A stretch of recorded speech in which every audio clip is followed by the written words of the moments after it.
Good evening, everyone. I'll call our meeting to order here in council chambers at 6 p.m. Roll call, please. Alderperson Murphy, Present. Macias, Present. Razak, Present. Timian, Finch, Present. McNeil, Present. Castro, Schmitz. Present. All right, just a note for fellow council members are absent.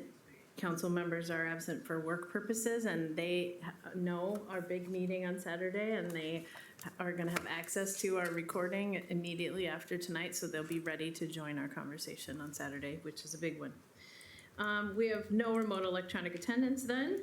So we start with our presentation, 4.1, October 2024 Neighbor of the Month Award. Commercial Award, Take Cover Tiki Club at 1401 5th Avenue, and a residential award, Bluewood Investments, LLC, 3805 10th Avenue. Ms. Whitley. Thank you, Mayor. Well, good evening, everyone. During the months of April through October, the city accepts nominations for residential and commercial properties who have made improvements and maintain their property. Tonight, we would like to give the commercial award to Take Cover. Many of you might remember back in the day, I might be aging myself, that used to be Greyhound bus station. And then it became Little Ragoon. And most recently it was Jimmy John's. Well, today it's Take Cover Tiki Club. And I would like to invite up the owner, Dan Bush, the operating partner, Matt Lang, and then the general contractor and construction manager, Rich Cooksey, to say a few words. Thank you very much for having me. My name is Dan Bush. This is Matt Lang. That's Rich Cooksey. We opened up Antelope Arcade Bar 5 years ago because of the excitement we felt about Moline. Rich and I grew up in Davenport, but Matt grew up in Moline. We've always loved your downtown area. But since COVID, it's really kind of been stagnant. And so our commitment to Moline remains, and we've had people in this room, Chris, a big part of it, Mayor, Alderman, and many others who have supported us and really helped us get this vision through. And that's really what we're looking for, is we're looking for a city who's willing to work with us and help us bring some life into a downtown area that I think deserves it. You know, I think that this city deeply cares about what is happening in its downtown, more so than other cities do. And that's why we picked Moline. And that's why we want to continue to invest in Moline. And so we just appreciate all of your support. We appreciate this award. And we want to see that life come back. And so thank you to all of you for all of your support. And thanks for coming down to drinks last Saturday. And we hope to see you. Please come down. We're open Wednesday through Sunday at 3:30. And we're a great place to grab a drink. No one makes better drinks in town than Matt. So thank you all very much. Appreciate it. Thank you for all of your work. I'm gonna ask you guys to come up here. We're gonna hold certificates. If the mayor can come down for the picture.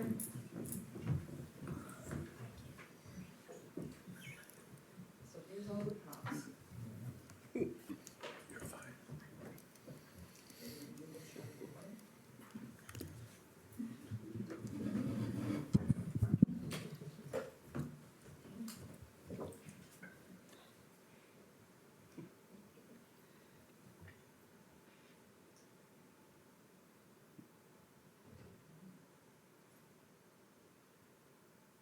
Thank you, guys. Thank you.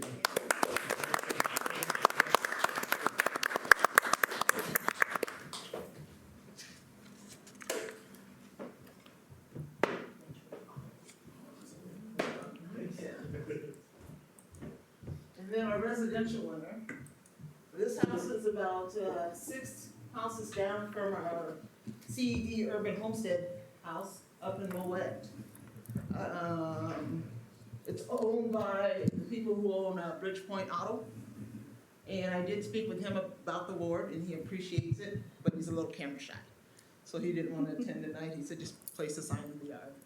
But we applaud him also. Thank you. Good, thank you. All right, Ms. Elias, would you like to come forward to help us with item 5.1, a proclamation declaring October 22, 2024 as Jerry Butts and John Slover Day? Thank you, Mayor Putty, council members, Administrator Vitas. I'm pleased to be here, and thank you so much for the acknowledgement of our 35th year in existence and of our two founding members, Jerry Butts and John Slover. So 35 years ago, those two gentlemen came together and convinced a larger group to fund a new organization that would be primarily concerned with downtown redevelopment, and 35 years later, we're still doing that work. So we've had a lot of successes, for over $400 million worth of public and private investment in downtown, and we're just proud to be here to represent that. I did bring a very short video since John and Jerry could not be here, but we really wanted to have you see what downtown was like in those days and just hear from them briefly. So this video is also on our website, so thank you. The timing was right with Steve Hyman's help to move ahead and try to see if there was a group of people who felt the same way in Moline to try to pull together and take charge of things, because the economy was just terrible. And I was less than enthusiastic about the concept, and John gets all the credit for saying, well, maybe we ought to try. So we really just think that embodies the spirit of what they did. I would also like to just thank the city of Moline. You have been our partner pretty much from the get-go, and so I think I work every day in service to this council and service to the community, and I'm grateful for the relationship that we have. Last thing I just want to leave you with is a quote from Margaret Mead, which you've probably heard before, but I think it's appropriate tonight, and that is, "Never doubt that a small group of thoughtful, committed citizens can change the world. Indeed, it's the only thing that ever has." Thank you.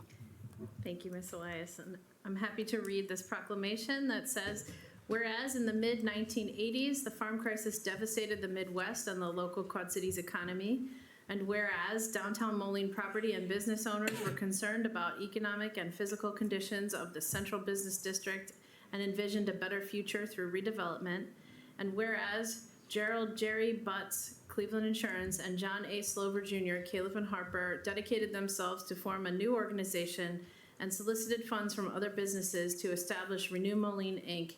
And whereas Renew Moline, Inc. was formed in 1989 with significant support from Deere and Company, Montgomery Elevator, now Kone, Inc., and the Daily Dispatch Argus newspaper, now Lee Enterprises. And whereas Renew Moline's work as a development partner to the city of Moline has produced more than $400 million of development and redevelopment. And whereas in 2024, Renew Moline, Inc. and its board of directors are celebrating the 35th anniversary of the founding of the organization. Now, therefore, I, Sangeetha Rayapati, Mayor of Moline, do hereby proclaim October 22nd, 2024 as Jerry Butts and John Slover Day in the city of Moline, Illinois. I urge all the community and city officials to recognize the founders of Renew Moline, Inc., Gerald Butts and John Slover Jr., for their longtime commitment and dedication to downtown and the city of Moline. Thank you so much, Ms. Elias. We can clap for them.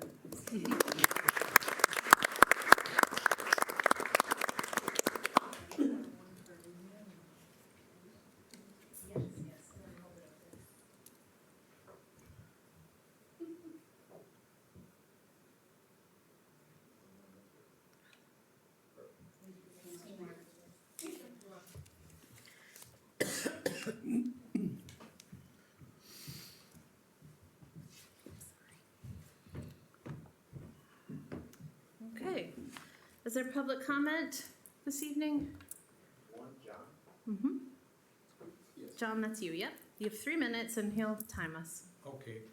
I'm John Corellis with Rural Commercial, and I want to introduce Dave Burkett with No More Butts Vapor Lounge. And I'm here to tell you that as a landlord in Moline for many, many years, I have been very excited about vapor lounges, but I heard their story and I want it to come to you.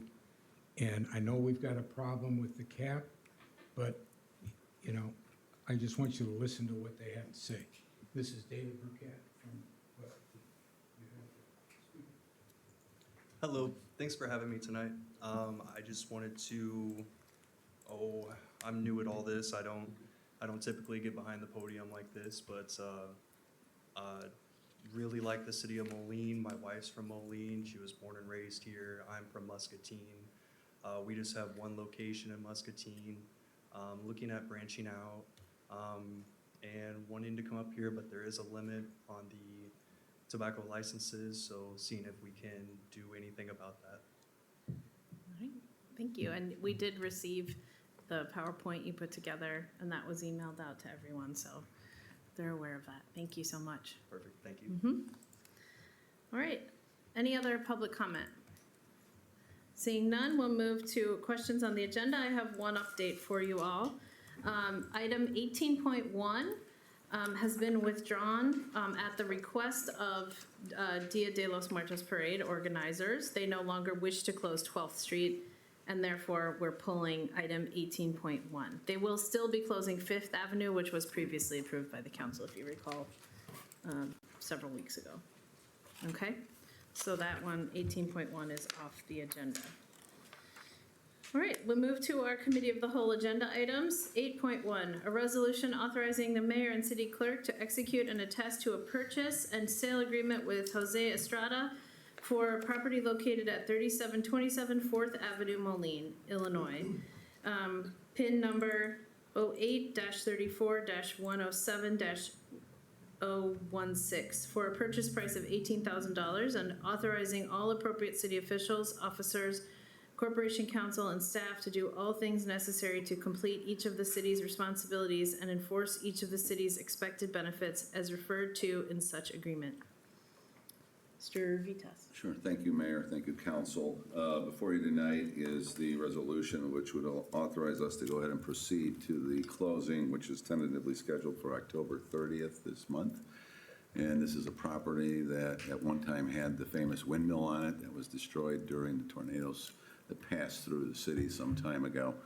We had been in discussions with the owner of this property, who's from Chicago, for probably the past 2 years. And initially it was on, then it was off, and then it was on again. So we're recommending approval tonight, and because of the closing and the timeliness, is that it'll appear again later on the agenda. Motion to approve? Second. Motion by Finch, seconded by Razak. Discussion? All right, hearing none, all in favor? Aye. Any opposed?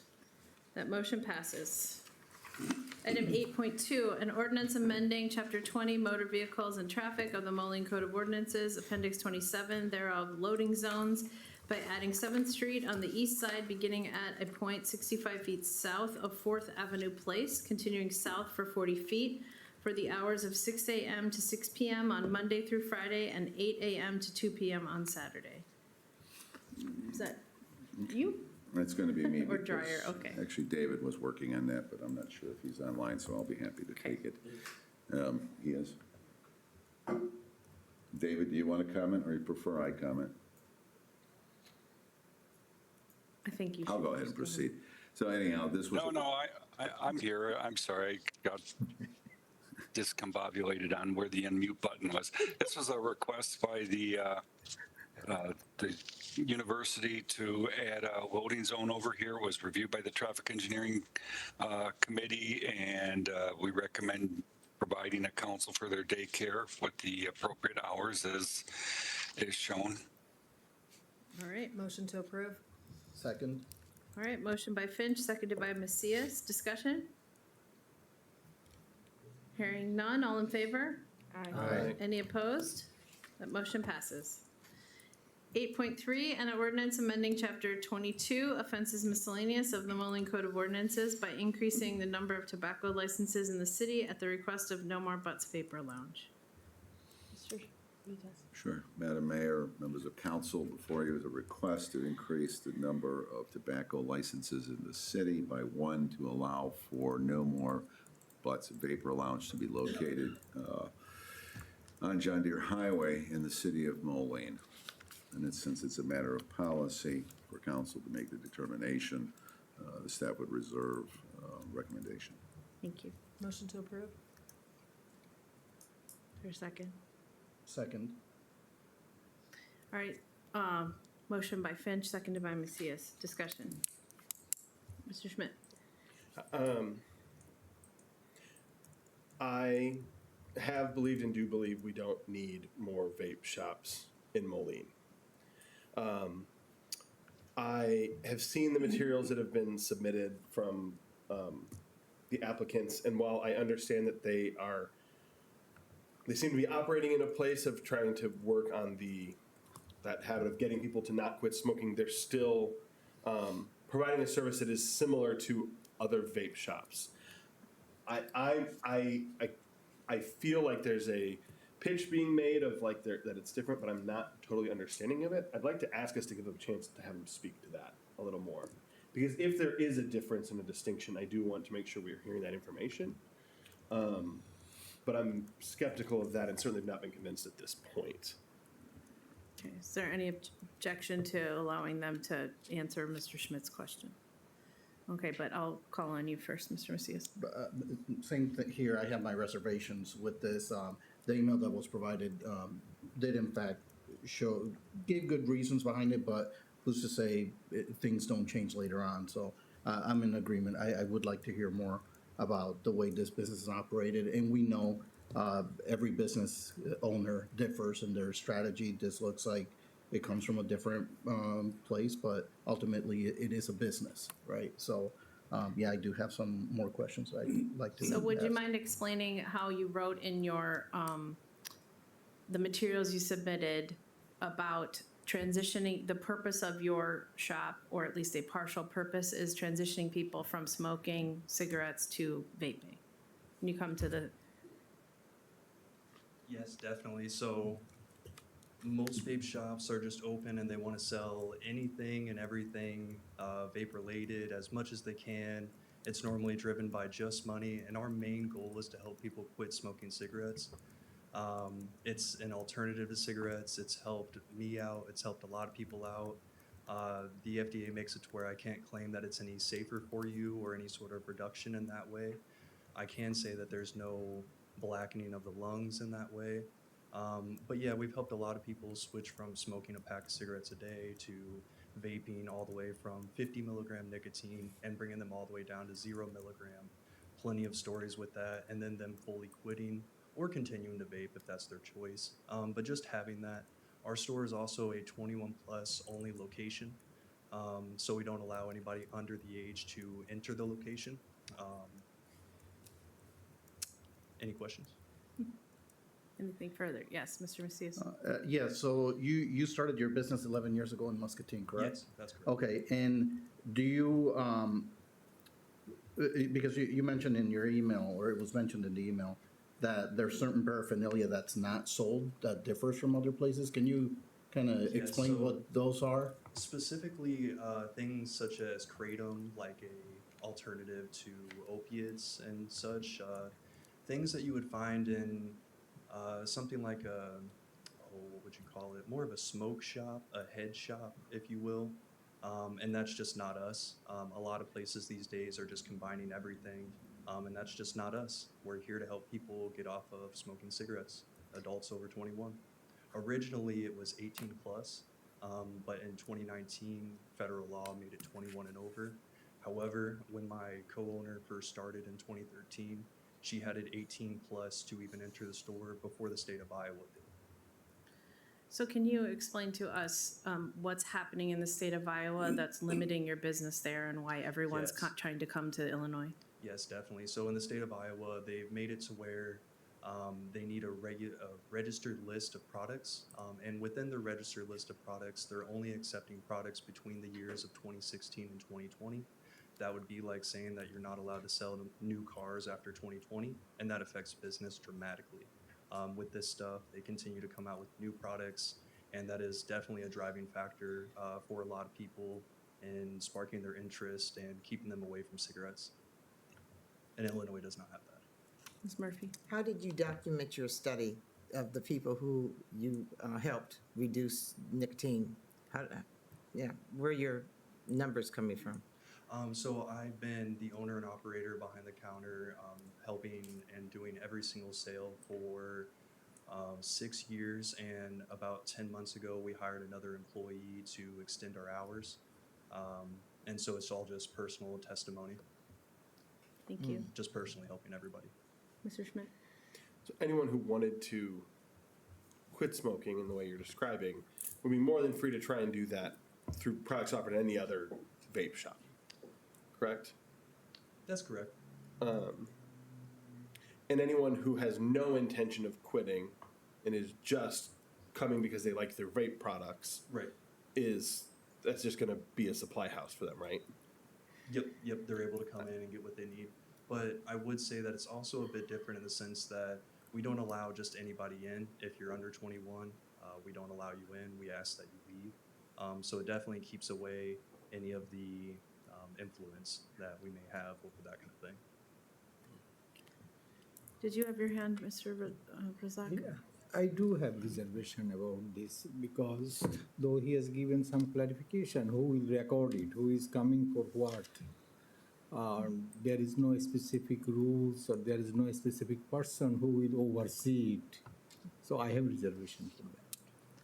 Okay. Anything further from the council? I think I will just reiterate and what I've shared with the council already. I understand your purpose. I understand your desire to come to Moline. We have a responsibility to look out for our residents and what they want in the city. And I personally have a responsibility for the health, safety, and welfare of our residents. That is spelled out in code. That's what mayors do. Last week I reported on the Quad City Community Health Survey that comes out every 3 years. That will be officially out October 31st. We're not in a good place. And even though I know, part of your business model is to help people change from one thing to another, there's still issues health-wise with vaping. That is not why we have a cap necessarily. It's a perspective I have. I was a former nurse, I am a former nurse, et cetera. And then as I mentioned, it's my responsibility to look out for health and safety for our residents. But before I drone on too far about that, I just thought it was worth mentioning that we hear you. I don't know how each one of our council members will vote, but I want you to also hear us, that we have these caps for a reason, not only business to prevent oversaturation. And I personally don't like things that continue to keep an uneven playing field between Iowa and Illinois, right? Iowa's limiting things for a reason, and those are similar reasons to why we would potentially want to limit things here. So, is there anything else from the council? I have a comment, but Yes, I don't have Mr. a question Schmidt. any longer. So, Mr. Schmidt? do we want to dismiss?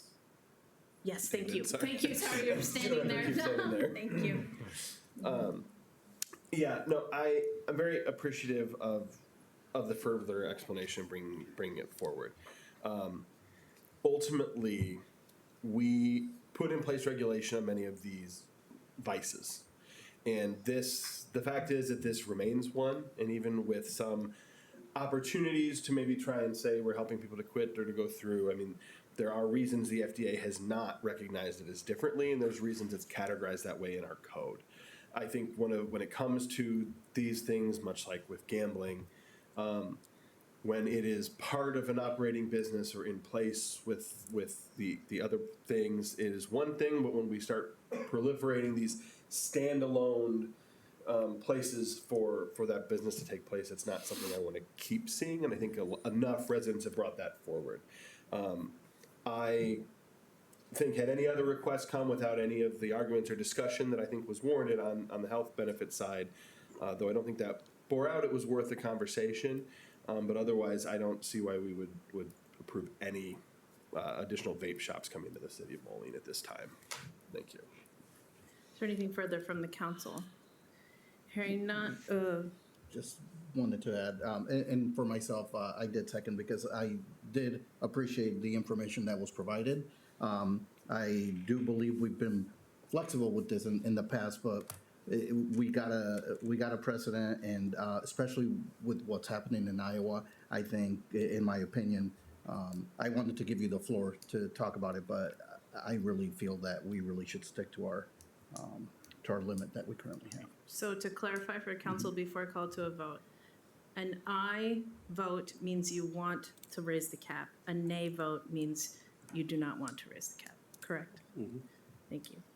All right, all in favor? None? Those not in favor? Nay. Nay. That's unanimously nay for the clerk. Thank you. 8.4, a resolution authorizing the mayor and city clerk to execute and attest to an intergovernmental support agreement with the United States Army Garrison Rock Island Arsenal, USAGRIA, on behalf of the United States for industrial stormwater compliance monitoring. Yes, excuse me, the Rock Island Arsenal has a stormwater and PDS permit, just like the city of Moline does, and that requires quarterly sampling during rain events. Moline has a system set up to do those sampling very efficiently, and we also have the knowledge, I guess, to say we would be able to see when something goes wrong. So what this would do is this would allow Moline's stormwater sampling to go to Rock Island Arsenal and for a fee collect their stormwater too. What this would do is this would make sure that all of the Arsenal's stormwater is collected on time per their permit. And when I say on time, it's got to be collected within 24 hours of such of a rain event. What it'd also do is make sure that their stormwater samples are collected in a scientifically valid way, such as making sure the chain of custodies are filled out correctly so that there's any scrutiny, it's taken care of. What this agreement would not do, this agreement would not put us in charge of maintaining or their stormwater permit, making sure they hit their requirements. This is only sampling. This would not make us have any more responsibility in that. Okay. Motion to approve? Second. Motion by Schmidt, seconded by Finch. Discussion? Mr. Macias. Yeah, just the language I emailed earlier, it looks like their contract just kind of copied and pasted and had Rock Yeah. Island instead of Moline in a couple spots, so, Oh, yeah, you can guarantee we'll be paid. okay. I just want to make sure the check comes through, not somewhere else. Yeah. All right. So when that resolution comes through, because it's not on the next one, we expect to see that corrected in the attached document. Yes, to kind of speak to that, I think that was a previous agreement they had with the city of Rock Island. And so this is kind of a bigger picture that the federal government is trying to bring these relationships between these compounds along with the local government. So they reached out to Rock Island for one thing, they're going to form a relationship with us with another, and it just kind of ingratiates them into the community. Okay. That's where that. Thank you very much. Any further questions? Hearing none, all in favor? Aye. Any opposed? That motion passes.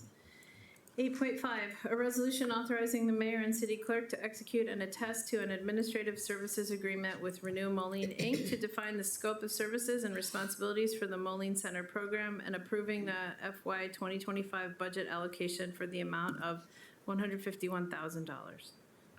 Mr. Vitas. Sure. Mayor and council, we're recommending approval of entering into the administrative services agreement with our economic development partner of 35 years, Renew Moline, Inc.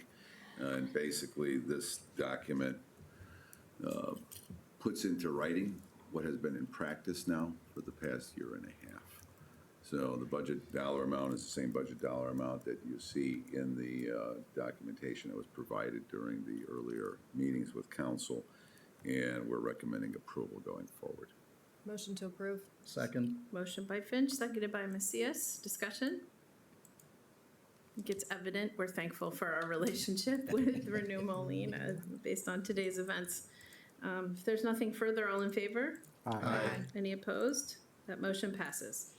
A resolution, 8.6, a resolution authorizing a grant to the Lighting on the Commons event for the amount of $12,000 from the Special Events Fund to reduce SSA 6's financial obligation to the operational costs for the annual event to be held on Saturday, November 25th, 2024. Mr. Vitas. Very straightforward. We're looking for a $12,000 allocation from the Special Events Fund to help fund the Lighting on the Commons event, which historically had been funded in the past, both by the SSA as well as John Deere and Company. And this $12,000 pretty much chews up the remaining balance of that fund for the remainder of the fiscal year. So we're recommending approval. Motion to approve. Second. Motion by Finch, seconded by Macias. Any discussion? Hearing none, all in favor? Aye. Any opposed? The motion passes. 8.7, a resolution approving an honorary street designation in honor of Daniel and Stillman Wheelock and authorizing the Director of Public Works to effectuate the fabrication and installation of said sign. Mr. Vitas. Mayor and council, it gives me pleasure to be the administrative historian here on staff. I take great pride in actually Moline's history because it's really quite fascinating. And these two gentlemen, namely Daniel Wheelock, the first mayor of Moline, and third mayor of Moline. He missed a year with Mr. Deere in the middle. And then Stillman Wheelock, the fourth mayor of the city, should be recognized not only as mayors, but they were also beneficiaries to our library. They donated the land on 15th, I think it's 15th, yes, 15th Street, for that library many, many years ago. And if you go back and you look at the history of how that came about, the Wheelocks were instrumental in that, along with a number of other prominent citizens at the time. One member chose not to be on the board to decide to do that, and he was the former owner of all the land where my house actually sits, to be quite honest with you, so it's quite interesting. But we're recommending approval, or I'm recommending approval of this designation for this honorary street in honor of the two former mayors of the city, 1, 2, and number 4. And I hope to bring more of these forward in the future, and I would hope that our Historic Preservation Commission would take a more active role in recognizing the history of the individuals and not just the buildings who made Moline what it is today. Motion to approve? Second. Motion by Finch, seconded by Razak. Discussion? Thank you for bringing this forward. Kicks off the first of all of these designations, and I think we passed the, whatever it was, the resolution to allow them to happen maybe 2 years ago? Yeah, the first one was in honor of David Sears, who was the Yes, we gentleman did do who from out of this area actually was the one who harnessed the energy from the slough. And quite honestly, was one of the largest owners of the Rock Island Arsenal property before it was acquired by the U.S. military. Okay, So, thank you. All in favor? Aye. Any opposed? That motion passes. thank you. 8.8, a resolution approving the proposed amendment, substantial amendment 6 to the City of Moline's 2019 Annual Action Plan, substantial amendment 5, approved by Council Bill Resolution Number 1094-2023 for the purpose of program fund reallocation, and authorizing the mayor to implement the program activities set forth in the City of Moline's 2019 Annual Action Plan. Substantial amendment 6 upon the Department of Housing and Urban Development's approval of said Amendment 6. Ms. Whitley or Mr. No, KJ. Matthias? KJ, you there? Yeah, she's right there.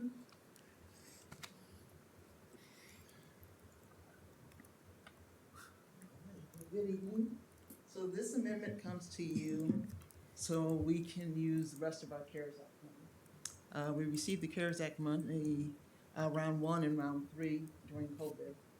So anything that we do with this money has to be used to either prevent or address COVID situations. So what we're proposing in this to bring all the money back into the food. We had 3 rounds where we handed out food vouchers, very popular program. We did it during the holidays, so Thanksgiving, Christmas, and then we'll look to do it at Easter. And whatever we don't use, we'll either get the cash back from Hy-Vee or give the vouchers along with any remaining cash to Riverbend Food Bank. But we would like to bring it back on November 23rd. This is a program for the underserved in our community. So if you're already deemed to be underserved, meaning like if you have the SNAP card or the EBT, or you receive free and reduced lunches, you can bring in your ID card. Now your ID has to match your official piece of mail. That was a problem. So if you don't have that, it's time to go out and get it, public. Go out and get that ID card, compass card. The municipal ID, the compass ID, yeah. Kind of way to push it. Exactly. Bring that with your official piece of mail, and then come on in on November 23rd. We're gonna open the doors at 8 o'clock here, and for 3 hours, we're gonna hand them out. Now, if you don't have one of those You can come in and we can certify your income, but for that, we're gonna ask that you make an appointment because it slows down the line. So typically, we give away anywhere from 125 to 200 vouchers. So again, for the holiday, for Thanksgiving and Christmas, we're gonna give more. And then for Easter, we're gonna give less, because it's only one holiday there. But we believe that we can get close to using that money that's about 63,000. I had a conversation with Hy-Vee today, and they are stoked that we're bringing it back. And they said, you didn't do it last year. That was the first thing they said to me when I was talking to them today. But this way, we can go on and use the money. We have until 2026 to use the money, but we want to go on and use it while there's a need, and then that way we clear it off the books. So we're recommending approval. Motion to approve? Second.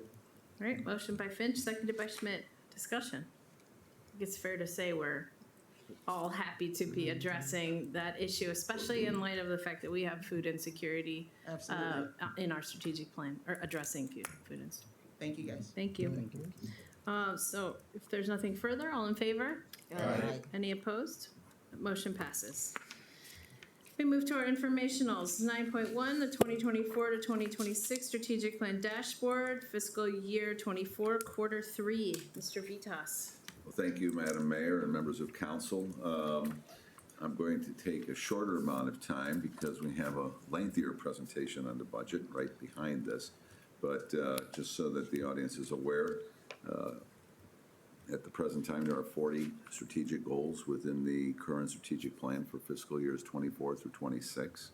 And in the third quarter of the current fiscal year, we have 38 of those goals that remain on schedule, on track, and moving forward. There are seven goals that are officially completed. There are 0 goals that are actually behind schedule.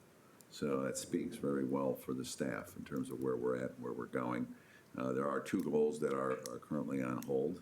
And with that, the goals that were completed, 1.2A, the launch of the Riverside Park Pool Improvement Project was completed. We had record attendance like no other year. 1.5B was a development of a stormwater management policy, which helps us to guide what we're doing going forward. And based on the funding staff that the City Council made available through the fee schedule last year, we actually have funds available to implement that policy. There was an update to the ordinance for code enforcement that was completed. Parks and Recreation Master Plan was completed, which is guiding their spending. And as you take a look at the budget this Saturday, you'll see that it's all level. All the spending that is happening is pretty much leveled out. So they are adhering to the plan, which is great. Something that was actually missing back in 21, we didn't have a budget that went with the master plan. Now we have a master plan that has a budget that goes with it. So it guides our spending and our planning purposes. The police department was successful in establishing their investigative group and gun unit.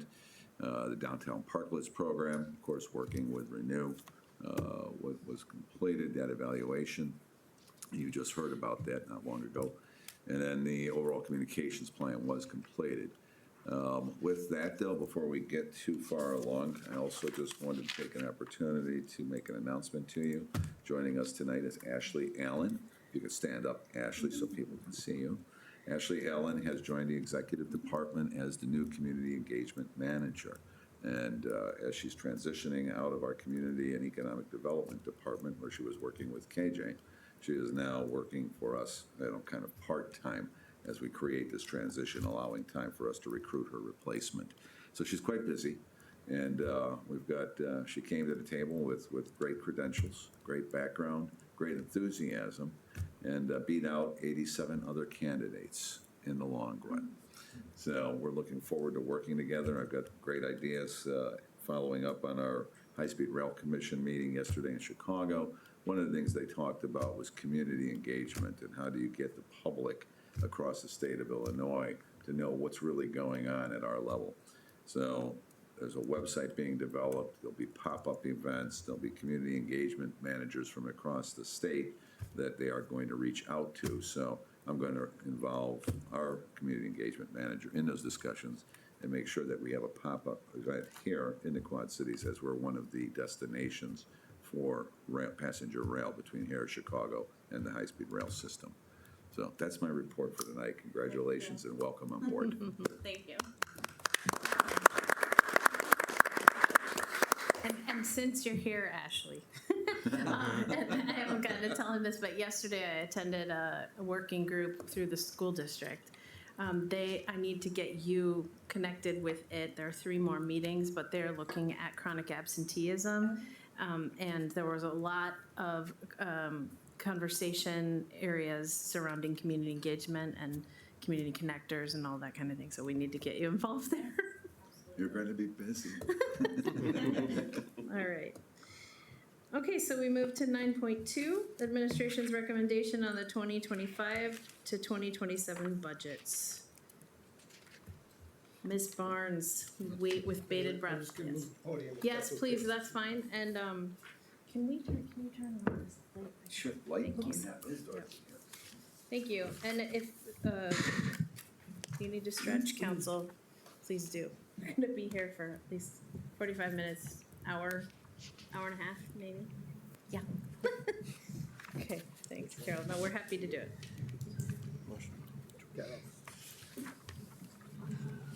All right, take it away, Carol.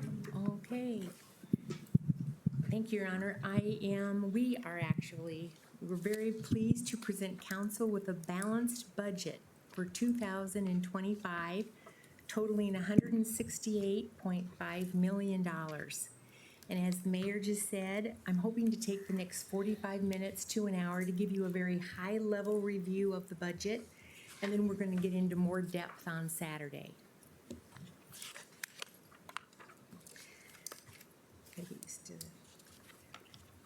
The 2000 budget as presented maintains the city's strong financial foundation of healthy fund balances and cash reserves across all major funds. We have conservative spending and sound financial planning, and it follows the plan that this council put in place with sustainable solutions. The budget aligns with council's strategic plan and their 3 pillars of infrastructure, quality of place, and the economy. The budget as presented funds all of existing city services and authorized personnel. Of the $168.5 million budget, in excess of $51 million is for salaries and benefits, up an average of about 6.5%. And that is being fully staffed. That's fully funding all of our 417 positions. The budgets average about 5.7 with our gross wage increases and merit increases and all of our increased minimum wages for our seasonal staff. And these are very competitive wage increases with other local municipalities, very competitive. It implements the 2nd year of our Evergreen Comp and Class study that we adopted last year. It includes the newly ratified union contracts that have come before council this year.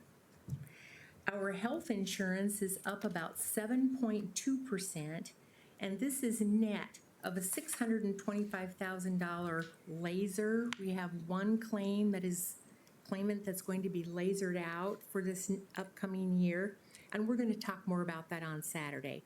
But the net, we're anticipating drawing down is what our recommendation is, drawing down for that potential laser that may occur. And so the net increase is up 7.2%. Our IMRF, which is the retirement for the majority of our employees, is up to 3.78% of wages, up from 2.9% in the current year. Our police and fire pensions, and this is the city's contribution as well, is up $602,000, or about 15.9%. This budget, as presented, includes no new personnel, and we're going to talk about that a little bit more on Saturday as well. It does assume a 6.5% vacancy rate for 25, which is very similar to our current 2024 budget. As you know, we tend to kind of end the budget in the black. We always shoot to do that, and part of that is because vacancies are up and down. So we have reduced the budget by about 6.5%. For an average vacancy rate. Our citywide capital improvements and capital equipment for the budget as presented equal nearly $60 million in this budget. and that includes governmental funds for $34 million, and our proprietary funds, which is all of our enterprise funds, water, sewer, stormwater, for $25 million. In the proprietary funds, just as a reminder, those budget dollars, they're not actually expensed, they are capitalized like a normal business. So it's not part of the overall expenditures, classified as expenditures, but it's part of the overall budget. So almost $60 million in capital. Then we have debt service and depreciation, which is about $15.8 million.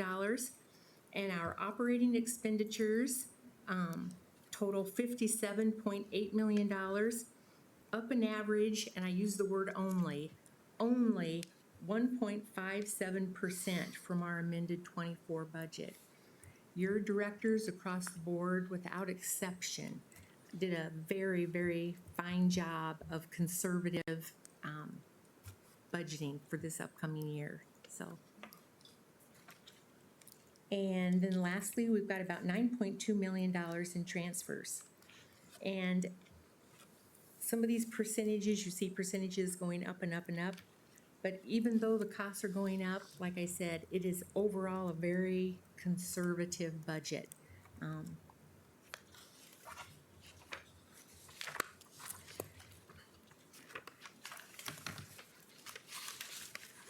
As you all know, the council began working on the budget way back in June, and a lot of heavy lifting has already been completed.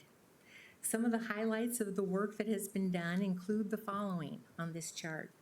In June, we reviewed and updated the current 24 through 26 strategic plan.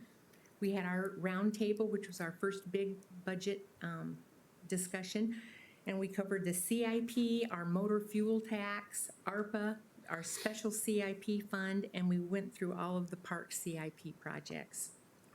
In July, we adopted the 3-year CIP plan so that engineering could get work going and engineering done for the upcoming 2025 year. In August, we held a series of presentations on budget issues, including park projects, the land bank, rental housing, and public art. And then in September, we had presentations and review of all of our payments to agencies. We reviewed all of the fees for our enterprise funds, and we had kind of a tentative final review of our 10-year special capital projects fund, as well as our ARPA funds. We also had a final review of the land bank, rental housing, and the public arts and special events, and we started our review of the cannabis fund and future funding for Project Now. As we're heading now or into October, before you tonight, we are hopefully about to adopt the second reading of ordinances for fee increases across all of our enterprise funds. And this coming Saturday, on October the 26th, we will continue our comprehensive review of the 25 through 27 operating budgets. We're going to address any outstanding issues from anything, even going clear back into June. And then we hope to establish the property tax levy for 2025. So it is going to be a very big day on Saturday. Then in November and December, we're going to wrap up the budget. We've got the public hearings and finalizing all the proceedings, and we will adopt the budget, and we will have our final amendments as well in front of the council in December.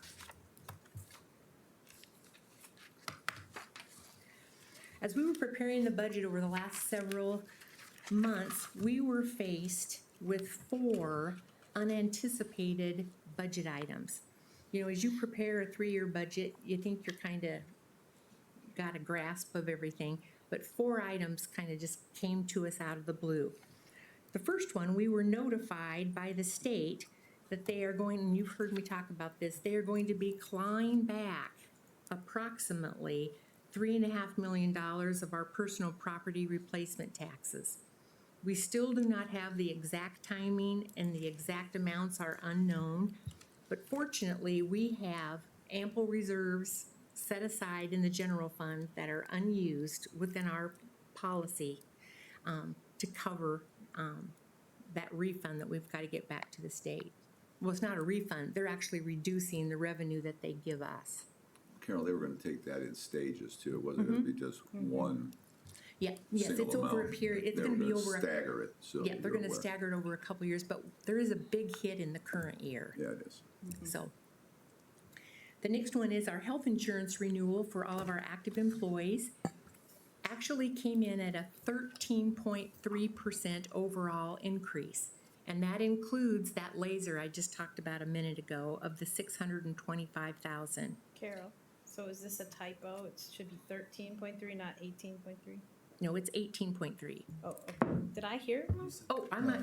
I'm so sorry if I said 13. It is 18.3. Okay, thank you. Got our hopes up. 18.3%. That includes the laser. If we net that laser out, that brings us down to that 7.2%. And again, the reason I'm showing it as a net, that's kind of out of the ordinary. We're going to draw reserves down. Fortunately, we have ample reserves to do that. And so overall, the normal increase is about the 7.2 range. So that's on track. The Yes. normal increase is that? Yes, that's Okay, been thank about, it ranges, but Yeah, right, that's it's- reasonable. Okay, thank you. Yeah. 5 to 8%. This next one just came in here this last week, and I don't know if David is still on the line or not, but we'll talk more about this potentially on Saturday. But our city parking ramps are needing some improvements. And following a structural analysis of our city parking ramps, the consulting engineer is recommending between $2 and $4 million of needed improvements over the next several years. The consulting engineer will come to council here by the end of the year. They're gonna go through everything, and David has a lot to add and say about the priorities of making those improvements. But fortunately, and this will be discussions on Saturday, we have some new estimates for our home rule sales tax, which 60% goes into our CIP plan. We actually have about 300,000 of additional home rule sales tax money that could be applied annually towards these types of improvements. And we might have to mix and match some funds, but at least we've got some additional revenue to consider as we work our way through it. Mr. Schmidt?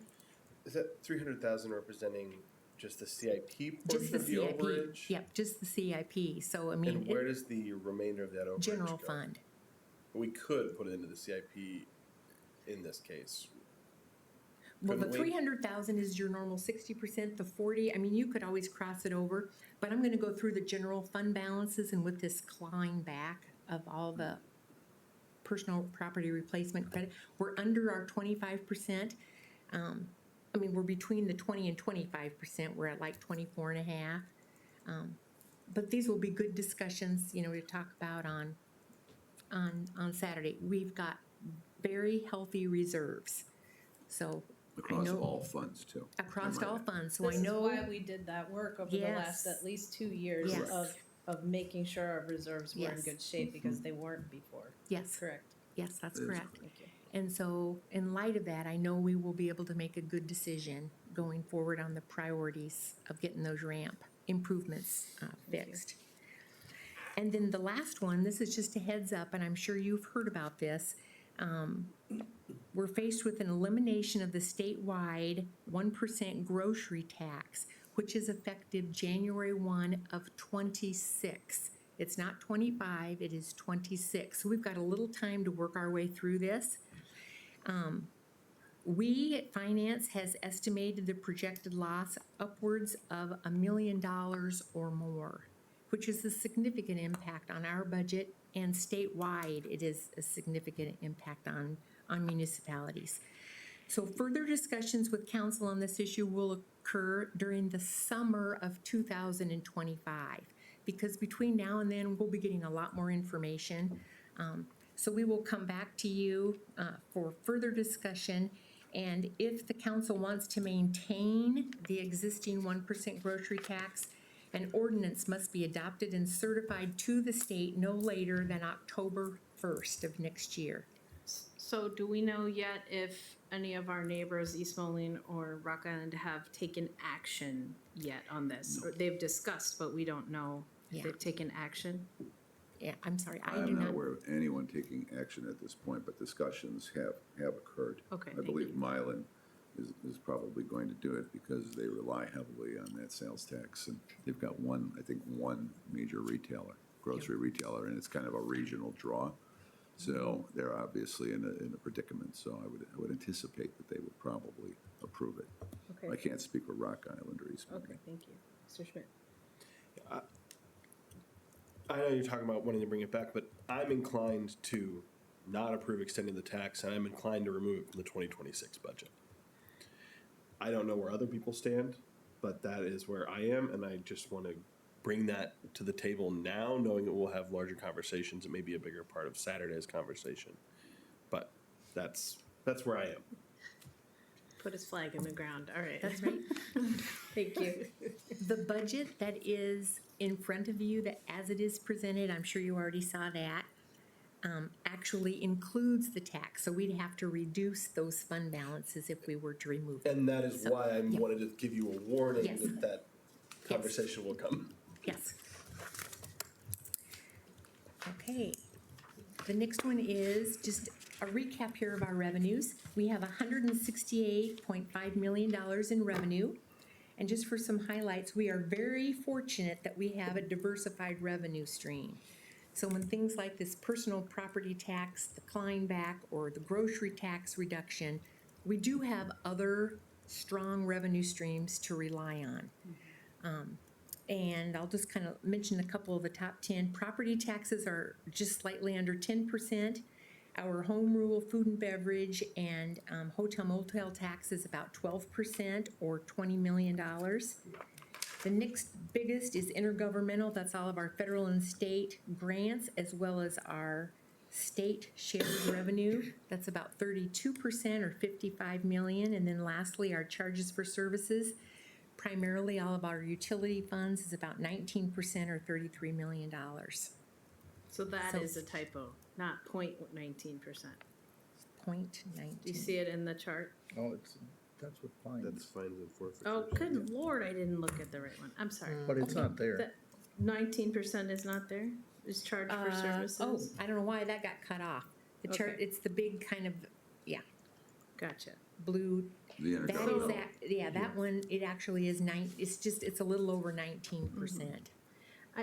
So I apologize if I should be able to calculate this based on what our levies have been. But is our 9.73% of our total budget in property tax? Yes. Down or up from previous years? Slightly up, about we're gonna get to that in a minute. It's Okay. up about 3.4%. Because of valuations that boosted our Yes, we are levy. decreasing the levy rate, Yeah, You'll see the recommendation. yeah, okay, got you. I'll get there. but I'll get increased, there. we're taking advantage of some of the growth. Correct, okay. Mr. Schmidt. And that percentage would also be increased by reductions in other revenue sources that we're anticipating.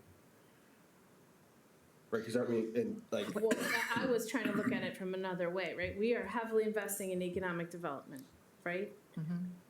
The ideal would be to drive that percentage of our budget from property taxes down because we are diversifying our revenue streams because of all the economic development. That's where I'm headed. I think I was saying it a different way than No, you. no. And No? Okay. I can calculate, I'm gonna write a note for Saturday. I'll have that, property taxes as a percentage Of of our last total year. budget, yeah. Property taxes as a percentage of this year. Thank you, Yep. Mr. Schmidt. I actually think that's likely not a helpful number because when we consider how much of the budget is ARPA this year versus like just the fluctuation in ARPA Okay. will mean the percentage of our budget as opposed to the percentage There are many growth. things. Right, no, that's what I was Exactly saying. right. And we've also had some funds that we are seeing certain other taxes or transfers in, or I mean, all of those things, they shift or grow. Yeah, that's true. Whereas I think we should be viewing our property taxes in the light of the growth and the property Yeah, tax rate I as mean, opposed to the portion of our budget. Understood. Well, we don't want to see that grow out of whack as a proportion of our budget. Understood. Multiple ways to, what does Skin they the say? cat. Skin a cat? Oh, God. Yes. Thank you. I guess my argument is that's not a way to skin I this cat. understand. A little more information here on our top 10 major revenues. Again, it's great that we're diversified. If you take a look at the yellow column, of the top 10 revenues, it makes up about almost $85 million, or a little more than, or right at half of the entire budget. What I wanted to point out is the other yellow bullet of the personal property replacement tax that you'll see in column 22 actual. That year, we received $8.9 million. And when that happened, we were all saying, what in the world? It's like, wow, you know. Windfall. Corporate, yeah, windfall. But fortunately, we were all conservative and we didn't just go out and spend or blow that money because we've got it.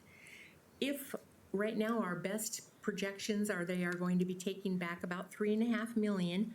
So if you subtract $3.5 million from that 8.9, it brings you down to about 3.5. That is a real nice flow of, you can see kind of where the growth is going. We have kept the years they're going out into 24, 25 pretty much flat. Well, 24 is also when they're pulling the money away. We're keeping it flat because they're going to be drawing down balances over the next few years. So we don't want to overestimate what the net is. All of the other ones, we look at the state sales tax, our home rule sales tax, and income tax. They're all very stable, and they're all growing between 2 and 3%. And they're right on track based on year-to-date actuals for 24. So we anticipate good numbers going into 25.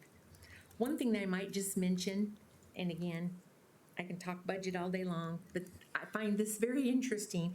When you look at the water and sewer rates, take a look at 20 and 21 and compare them to 19. Back in 19, our water was bringing in $9.3 million, and it dropped not quite $1 million, and it stayed. The same thing happened in sewer. And largely that's because those were COVID years, and we had a lot of companies that were working remote, and so it had a big impact on the usage.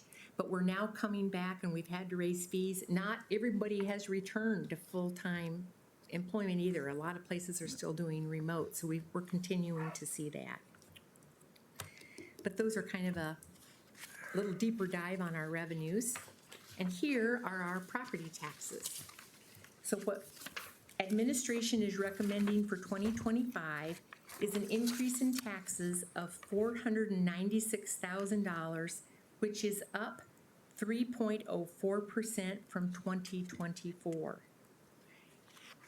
Our 2004 rate-setting EAV is up $74 million, or 8.16% over the current year. And so when taxes are going up 3.04, we are only taking a portion of that 8.16 growth. Our total EAV is projected to be about $981 million. These projections decrease the levy rate by over 8.5%. And it's down from $1.8009 to 1.71564. And this is actually the lowest levy rate we have had in over 20 years.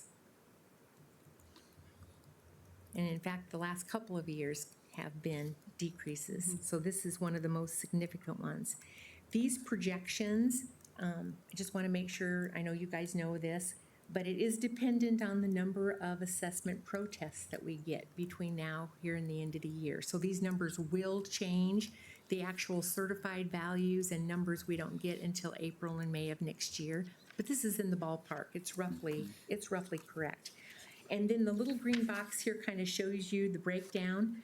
Off of new construction, they are paying $24,616, or about 5% of the new taxes, and then our existing properties would be paying $471,000 for a total of the $496,000.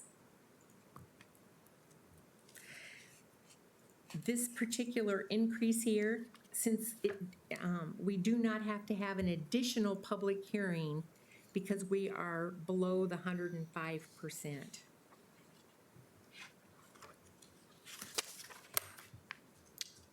So basically, the recommendation is to reduce the rate, allow it, use the growth to reduce the rate.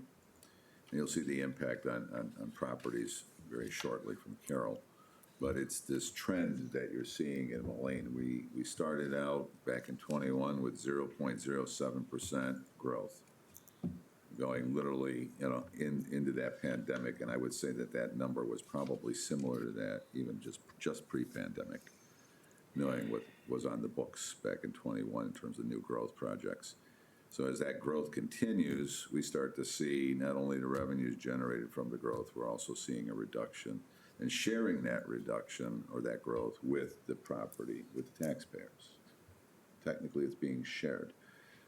Right now, I can tell you that the school district is going to freeze their levy. They're going to freeze it. They're taking 100% of the growth that we generated as a city, and they're freezing their tax levy rate, meaning that they're going to capture the full value of all the dollars that the new assessed values that we all have on our properties. They're going to capture 100% of it. So what we're recommending is quite the opposite, is continuing on the same path and direction to bring down, not only through conservative budgeting, maintaining our costs and our reserves, protect ourselves for rainy days, but we're bringing this tax levy rate down. And as she pointed out, hasn't been this low in 20 years. So we are on a positive trajectory, and I think that's the takeaway I want the council to hear, is that we are doing well in terms of where we're headed, and we've been pretty much spot on, as Carol's going to point out in some other slides, where our predictions were 2 years ago and where we're actually going to end up next year. It's like literally on the money. And Carol. Thank you, Carol. Quick question before you, so the 496,225 is slightly less than we took last year? Didn't we Yes. take 500K? Yeah, I think it was 527 or something Okay. last year. I don't have it exactly. That sounds right. Yeah. Yeah, okay.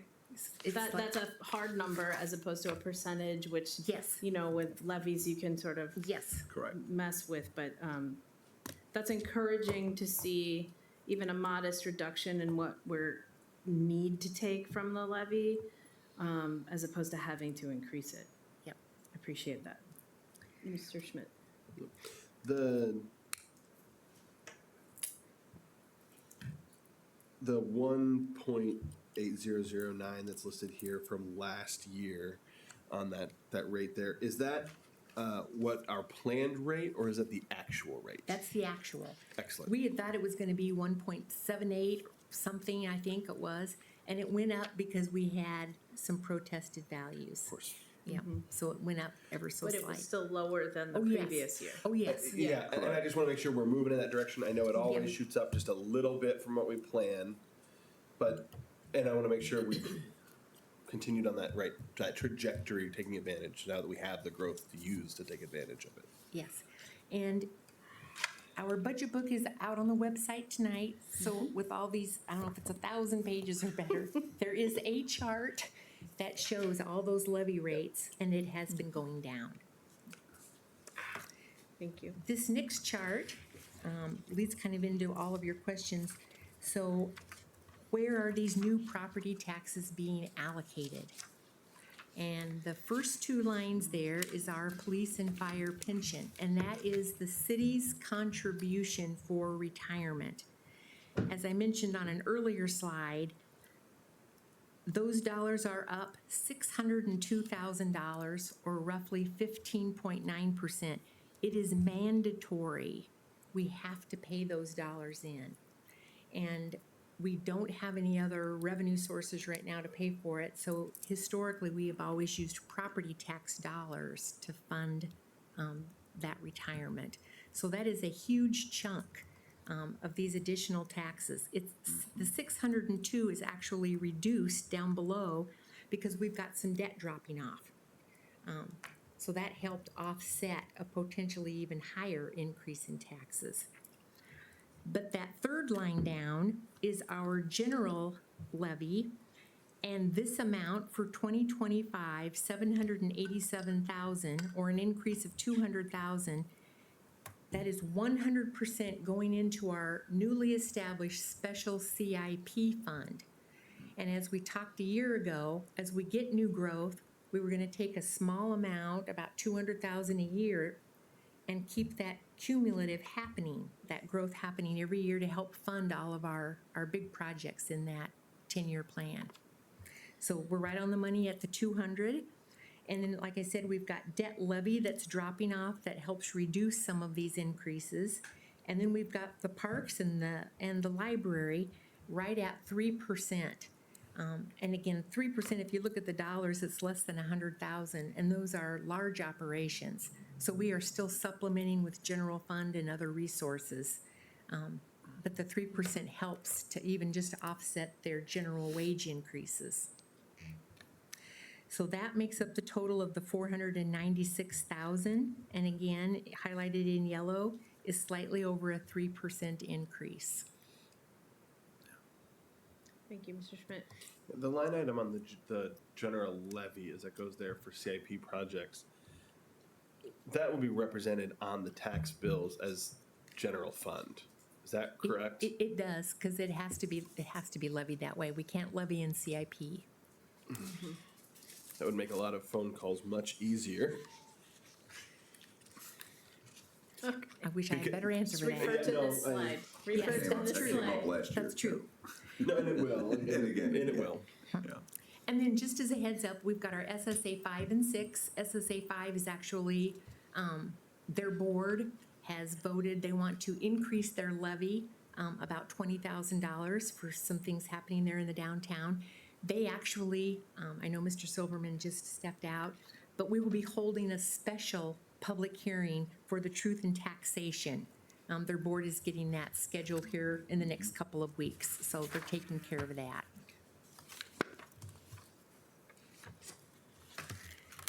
And here is the property tax impact on our average residential property. For 2025, the average property is about $150,000, and the increase is $21. Now, you might say, well, why is it 3.03%? And you just said it was 3.04. It's an average, and there are all these exemption rates that take into effect. So we're looking total at the city, and it comes out with this example at 3.03. And our impact for commercial property, well, I'm skipping a step. The average residential property went up 8.3% in growth. That is existing properties growing about 8.3%. On the commercial side, it grew slightly less at the 7.442. Do you see that there? That growth applied, they have a very slight exemption rate, equates to about $93 on a $733,000 commercial property. They are up about 2.27% because their overall EAVs did not increase as much. So $21 and $93 on the average.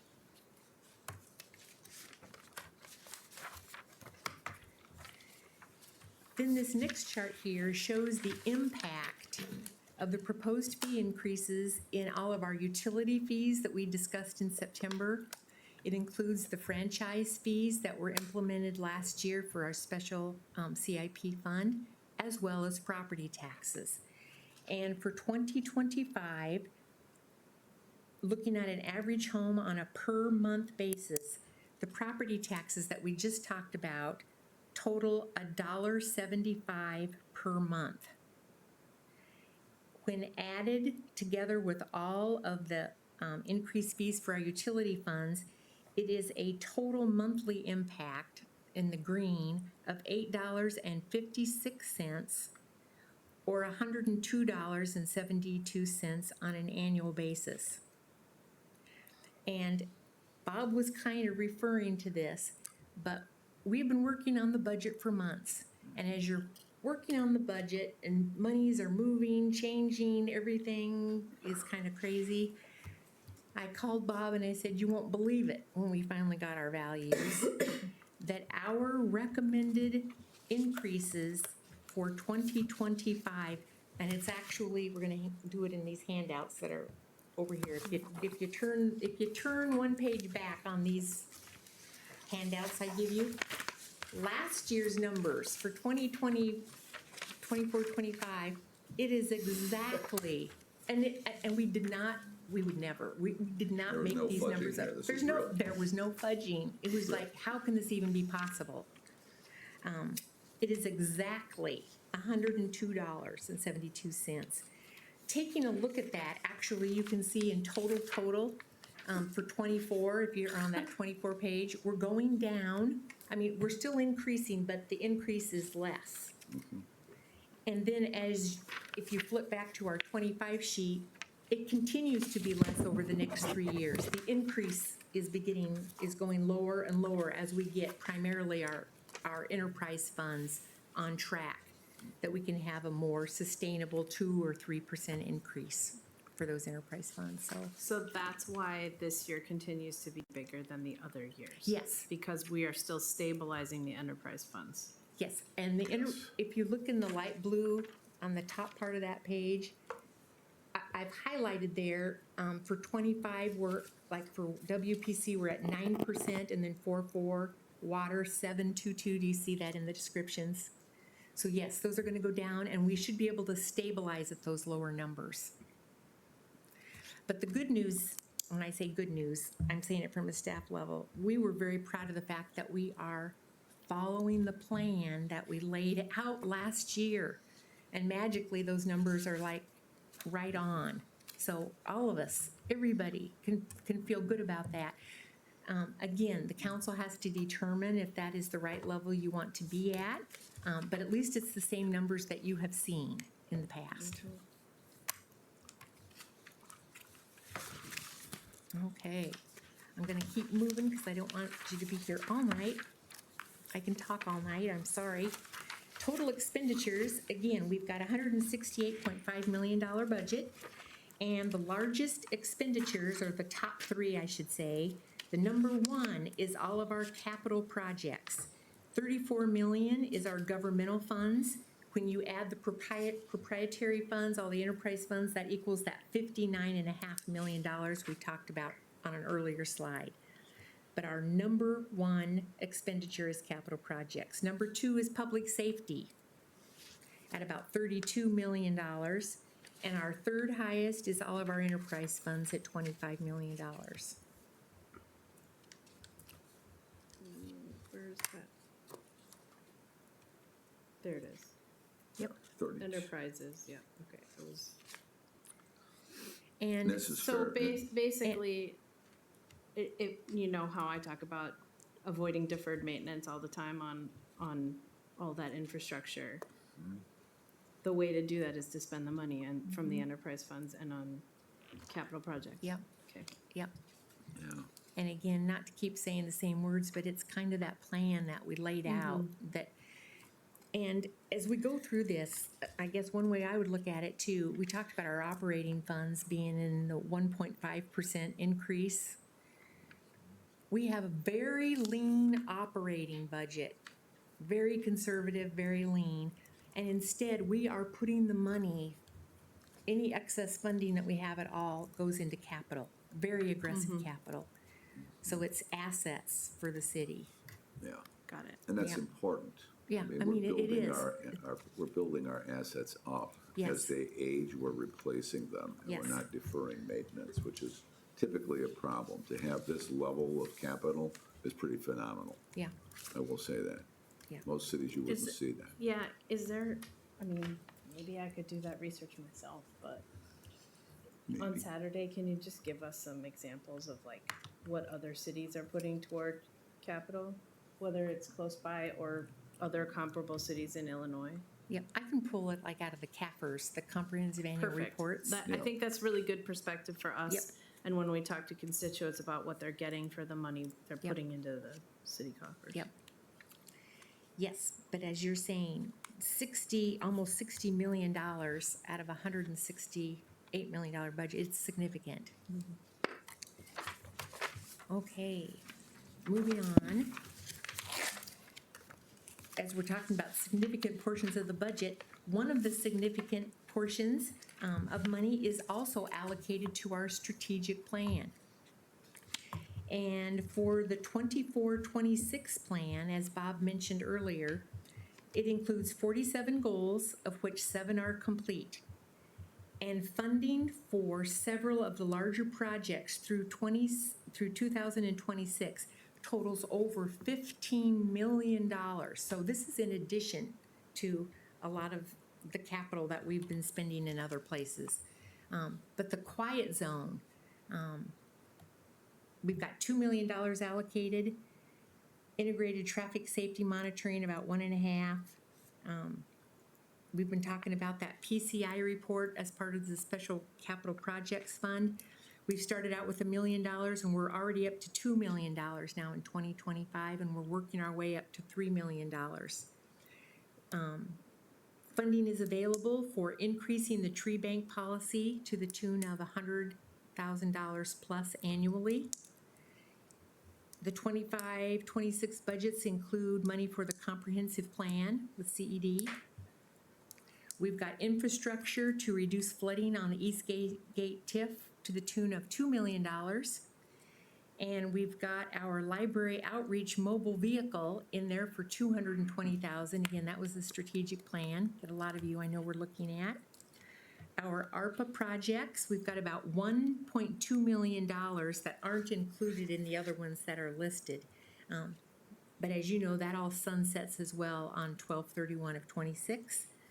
And we've got our one-stop shop, the building that we're going to be closing on here next week, as well as improvements to that building, as well as the software to help drive that as well. It was part of the strategic plan. Have we built in money to keep that software upgraded over time? Oh, yes. Okay. David's good. done that. We've got, yes, Thank you. yes. That, And we'll be taking David, advantage of wanna any mention where we're at with the updates and It's okay. upgrades. Yes. it's really significant. Okay, we can save it for This Saturday. is Saturday. Yep. It's a game changer for us. And then the last one, again, a strategic goal of the council was to take advantage or to implement some TIP opportunities. And one of those is our Fifth Avenue project with a city loan, money going in for $2.8 million. So we've got a lot of money allocated to support that strategic plan, and we're on target to get a lot of them done.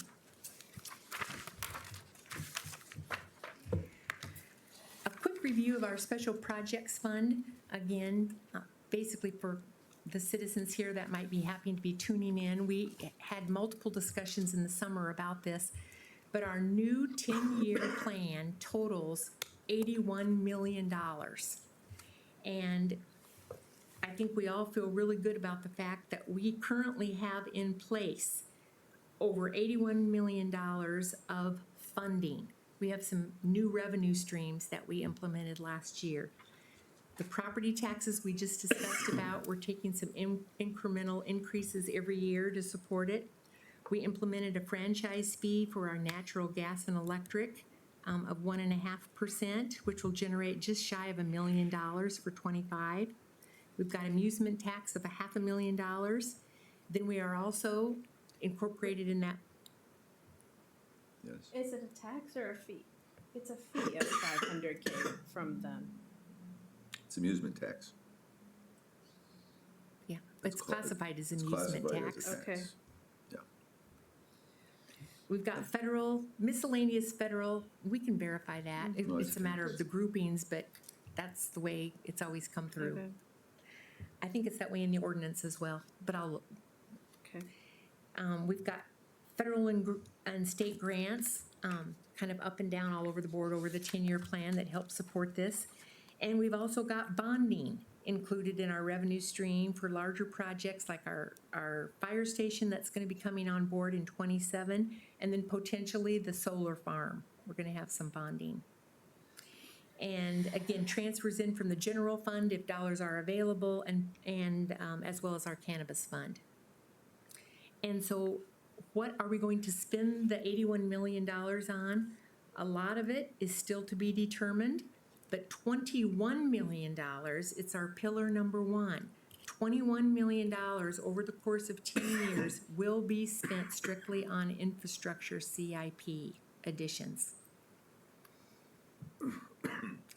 The remaining $60 million, as I said, will be yet to be determined. Our pillars number 2 and 3 will primarily be where those dollars are spent. We've got the riverfront and the I-74 improvements kind of identified, other quality of life projects for parks and or the library that might come up. We have building improvements at City Hall as well as our fire station in 2027. And then pillar number 3, we want to continue to try to support private and public partnerships as they come forward from an economic development standpoint.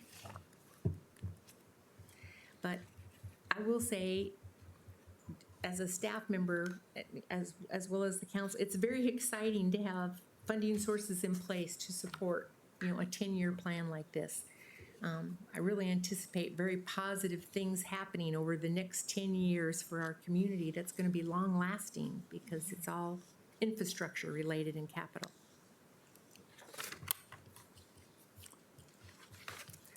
With personnel, this budget does not include any new full-time positions.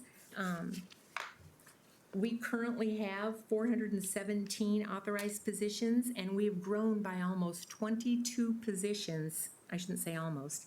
We've grown by exactly 22 positions between 22 and 24 that we needed to get, department staffing up to par.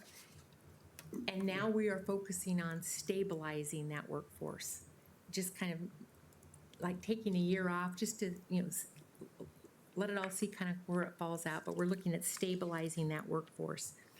We did have a request for 3 new firefighters and 1 custodian, and we are recommending that be backfilled with overtime for 2025. We're going to have more of a discussion on this on Saturday, but we want to allow for further evaluation and analysis by administration with a recommendation for council's consideration for future funding. And the firefighters, as you know, the chief made an application for a federal grant that we did not receive here in October, but we are eligible to apply for a second round.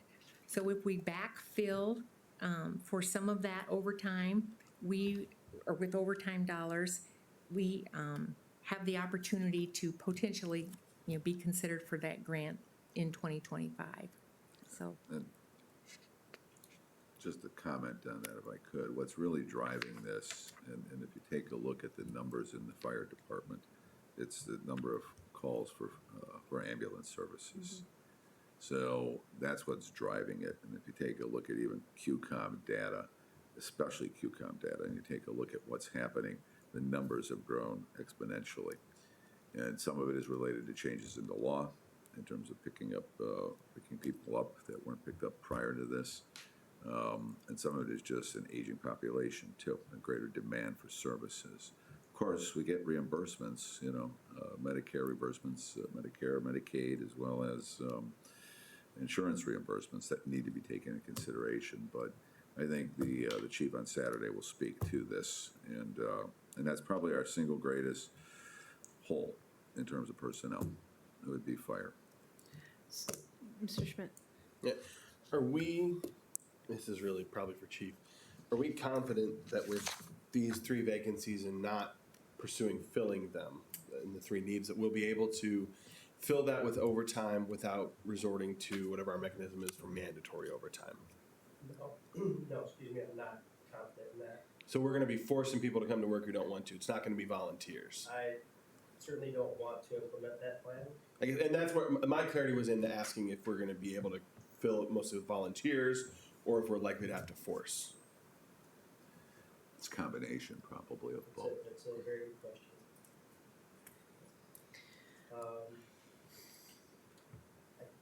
I think over the last couple of years, the amount of overtime that we've seen has been a lot, to the point where they got a little burnout, and a union that we don't typically see give away work did.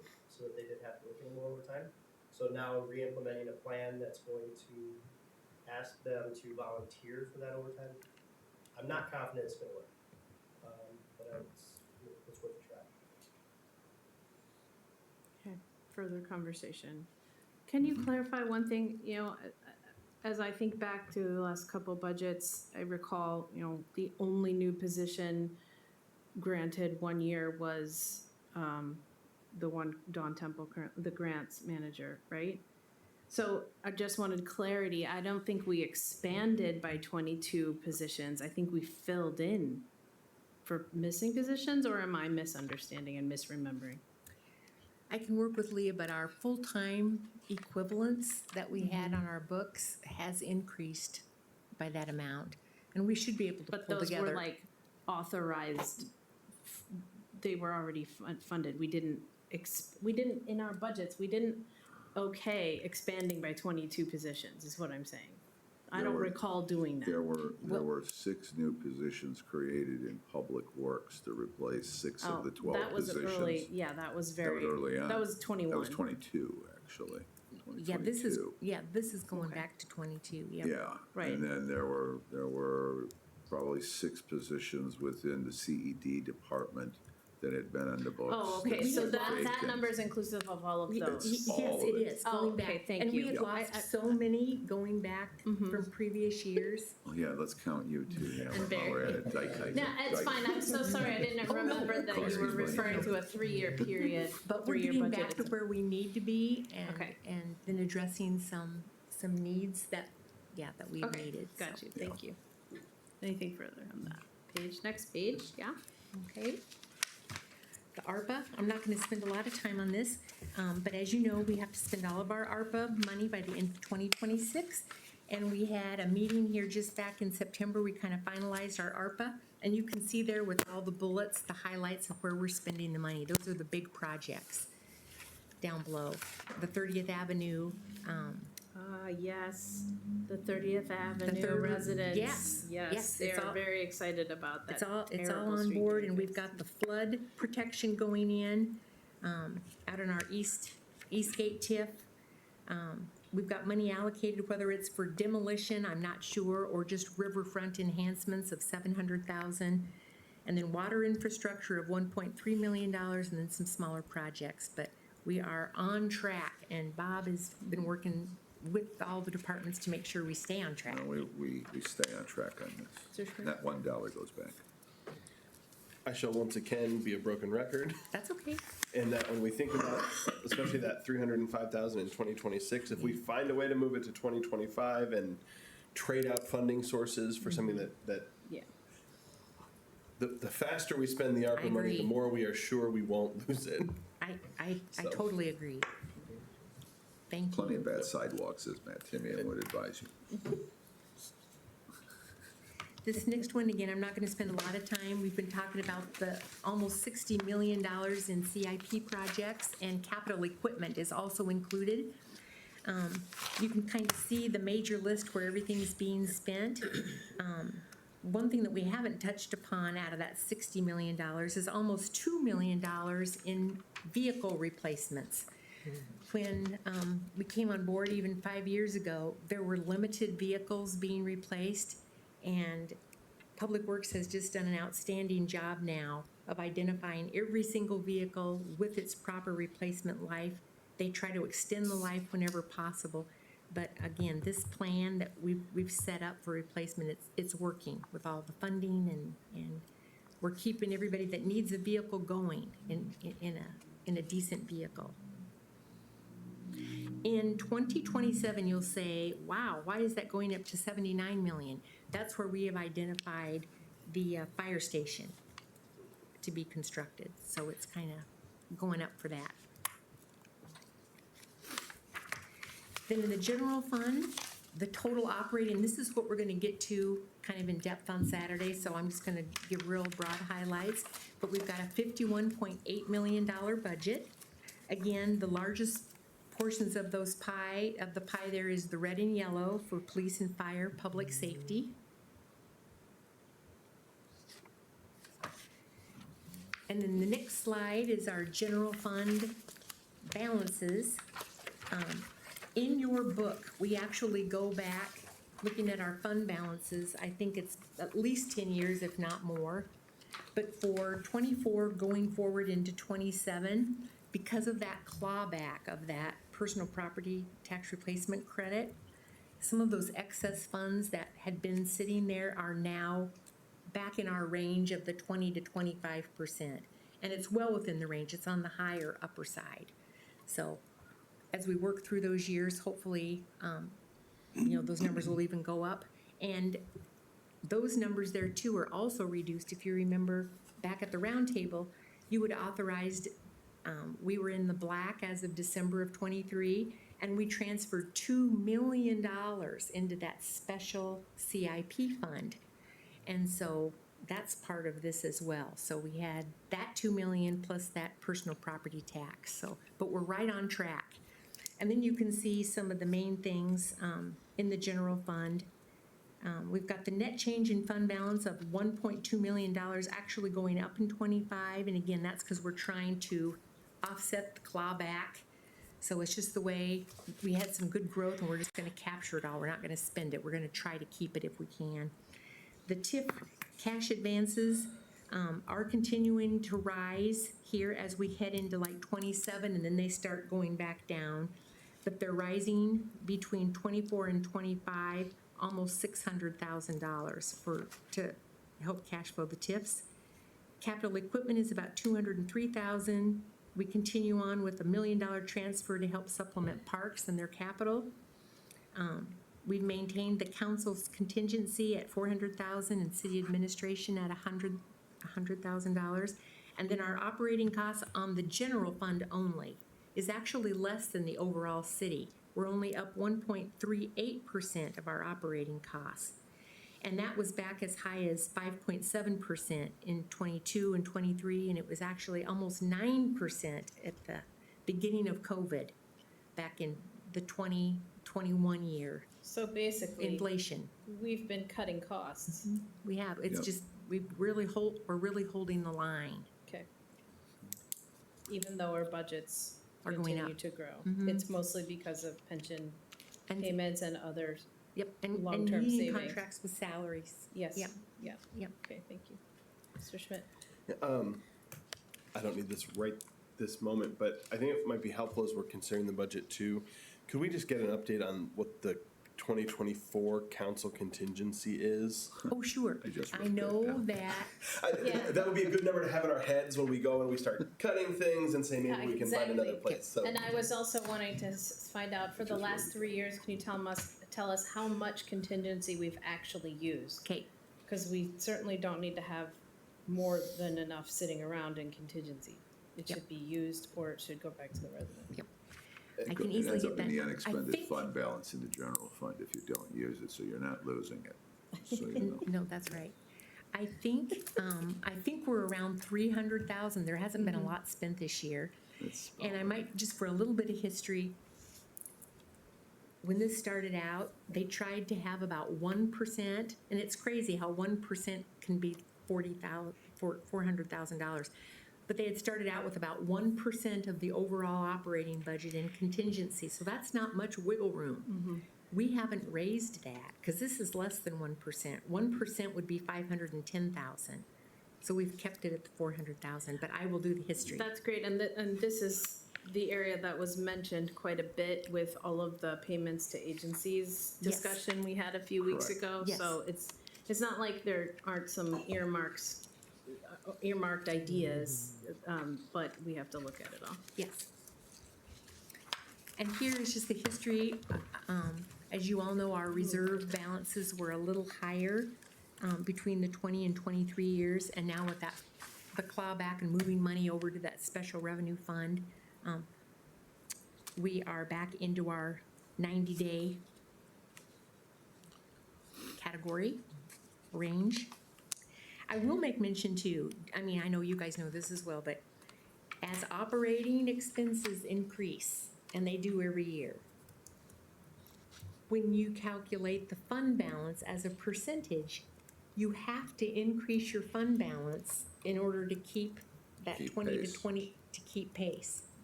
So it's not like you just freeze your fund balance. It's always, the fund balance is going to continue to grow as a percentage of operating. So Carol, Yes. is it fair to say that this chart proves that from 2021 on, we have not been taxing and hoarding the money? Oh, Yes. Thank you. I recall that phrase being used no, previously. that's a very good question. Yes, absolutely not. Thank you. And then our TIF funds, we are going to be going, I shouldn't say a deep dive, but we're going to spend some time on Saturday going through the TIF funds. All of our TIFs are in compliance with our development agreements as they should be. We have TIF number 8 and 9 with their final closeout scheduled for the end of this year. We talked about advances from the general fund, and we're going to go through, it's the entire year, entire span, it's about a 20-year, to show you where the advances to the general fund, from the general fund to support the TIFs are at. They actually start tapering off in the outer years. We're going to be showing that to you on Saturday, so that's a very good thing. We've got LRS coming on board, some other economic development projects, so it's a very positive impact. New development opportunities in the TIF areas continue to be a high priority. As you know, we just did the TIF 14 for Parr and the TIF 15 for Fifth Avenue.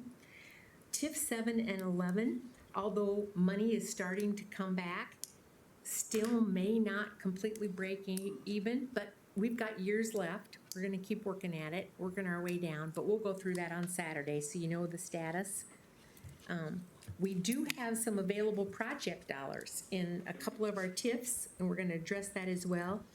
And that money, anything available that came in taxes, has to be spent within that year. And we always get a hold of department heads, and they do a great job of spending it. But I just want to show you the kind of money. There is some excess coming in some of those TIFs that will have a positive impact for some potential improvements we can do. And then the library, they are right on track, doing a great job. Staffing and operating budgets are maintained. They're continuing their Sunday hours. Their projected fund balance at the end of '27 over the 3-year budget will end at $827,000 and about 23%, so right within city policy. It does provide funding, as we mentioned before, for that mobile outreach vehicle for $220,000. And as you know, the library garden is to be completed this year too, just shy of $1.5 million. So lots of things happening at the library. Parks and Recreation. Parks are in good shape as well. I'm actually going to be presenting the budget with Eric to the Park Board on this coming Thursday. Their staffing and operating budgets also have been maintained. It does fund, in the '25 budget, $709,000 of capital projects. And we're going to go through the Parks Department in more detail as well, but some nice projects you can see there that are listed under all the bullets. Asphalt overlay at Riverside, additional money for the soccer goals and nets, new playground equipment and for the Little League, and new playground at Browning. And then one thing we're going to talk about on Saturday, as you know, our Parks Department is a huge quality of life area, and there are projects that need to be done to keep things properly maintained. And with some of this new growth now from the home rule sales tax, we are recommending for council's consideration to consider upping the annual amount that we transfer from CIP into parks, upping it to $400,000. So it's coming close to 50%. So they've got good money to work from. And part of that too is because down below on your strategic plan is that you want continued work on tree removal and the tree bank program. That takes out some of their existing operating that they used to have. And that $100,000 for trees and tree bank would be very helpful if we had some additional home rule sales tax from CIP. But I just throw that out so you can kind of be thinking about that. So there's about 400,000 total of new home rule sales tax of the 60%. We're recommending 100 go to parks and keep 300 in the CIP plan. That's what it amounts to. So again, we'll talk more about this on Saturday. That's kind of a bullet point for a discussion. Their projected fund balance at 12/31 is $1.2 million with the estimated fund balance of about 20%. As you may recall during the roundtable, we had a couple of change orders on the Riverside pool, and we chose to draw that balance down in order to make those necessary changes. Now they're working their way back up, and they're going to be back within fund balance policy now, come through 27. Mr. Schmidt? This is another one that can be addressed Saturday if it's better, but what is our exposure with Catfish Charlie's closing as far as just how that impacts the budget pieces? I understand we're looking for a new restaurant, but just understanding what our risk is. Yep. Fortunately, they have to continue paying on, there's 2 leases for the restaurant as well as the marina. And until they default on that, and Bob, you can maybe add to that. There are discussions underway, not only with the current leaseholder, but with others interested in replacing the current leaseholder, which I'm not at liberty to talk about tonight or on Saturday. But there's a positive push for someone to be there. Yeah. Well, Carol answered the question that they're under. Yeah. lease Yes. still paying, Yes, so- they have to. Yes, they have to. Yeah, David waited on that as well. He reviewed the leases and shared, or was it Mark Kindley? I said it was Mark Kindley. Mark Haney. Yeah, Mark Kindley did. So we're on it. CED's on top of it. Our active health, as we mentioned, we were faced with some sizable increases. The health renewal came in at an increase of the 18.3%, or a net 7.2 of that laser. And again, we're using a drawdown in the fund balance that we'll show you on Saturday. But even though we're drawing the fund balance down and cash reserves, it leaves us at 31.65. So we are still in very good shape within that health fund. I don't want it to happen, but we can still weather another bad year if that were to happen. So I'm thankful we've got good reserves. The total 100% annual expected costs, net of the laser, are a little over $6 million. And that includes your annual administrative costs of $116,000, less the prescription rebates, and our annual stop loss, again, net of the laser, $541,000, and our annual expected claims are a little over $5.5 million. That's 100% expected. We have to actually budget and set aside money, assuming the worst case scenario of 125% aggregate attachment point, which totals a little over $7.5 million. So the difference has to be in our fund balance between the expected and the aggregate. And so the next bullet down below says that we do have adequate reserves available to fund that potential maximum exposure. We are required to have $1.99 million, or the same as $2 million are required, and we've got about $2.5 million for the gap. So we're more than covered on the maximum exposure. And again, this fund also helps support the retiree fund, and we're transferring about $600,000 into the retiree fund for 2025.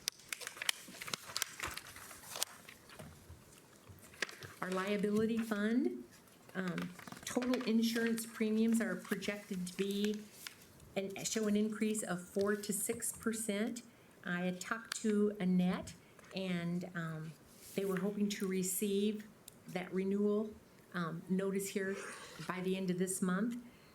Total claims are projected to increase about 6.1%. That is an average over a seven-year average of about 6.1% is what it's been running. And like I say, we expect to receive the new renewal rates by the end of October for council consideration and adoption, either on the 12th or the 19th. It's got to be adopted before the end of the month because it all takes effect December 1st. And HR staff continues to aggressively monitor this fund, especially for work comp claims. Our current work comp deductible is $500,000 per person per claim. So again, our exposure potentially could be great. It's an unknown with work comp. But if we go clear down to the bottom, we're very fortunate. We've got about $2.5 million in the cash reserves in that liability fund. So we're in good shape. And just so you know, we are going to be closing on that Bethany Homes building, and Annette is already on it for liability, property and casual will be added as of the closing date. So that building is totally protected. Activities will commence November 4th, so everybody's aware of it, between Parks and Recreation and Bethany. Oh, wow. Yeah. Okay. Yeah. Can't hold Eric back, he's rushing forward.